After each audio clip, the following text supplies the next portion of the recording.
లూకాసు వార్త 22వ అధ్యాయము 42వ వచనం మనం చూసినట్లయితే, యేసు గెత్సెమనే తోటలో అత్యంత బాధనతో వేదనతో ప్రార్థన చేస్తున్న ఘట్టము మనకు అక్కడ కనిపిస్తుంది.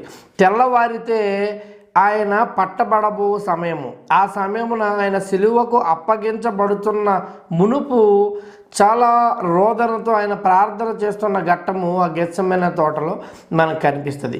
ఆ సమయంలో యేసు పలికిన మాట, తండ్రి సాధ్యమైతే ఈ గిన్నెను నా యొద్ద నుండి తొలగించండి అన్న మాటను ఆయన పలకటం జరిగింది. తండ్రి అయిన దేవుడికి చెప్తున్నారు, సాధ్యమైతే ఈ గిన్నెను నా యొద్ద నుండి తొలగించండి అని. సిలువ మరణమునకు ఆయన అప్పగించబడబోతున్న సందర్భంలో ఆయన పలికిన మాట మనకు కనిపిస్తుంది. ఇది చూసి మనం అనుకుంటాం, యేసు సిలువలో మరణించుటకు భయపడుతున్నారా, లేకపోతే ఇబ్బంది పడుతున్నారా, కష్టపడుతున్నారా అన్న ఆలోచన ఆ లేఖన భాగాన్ని చదవ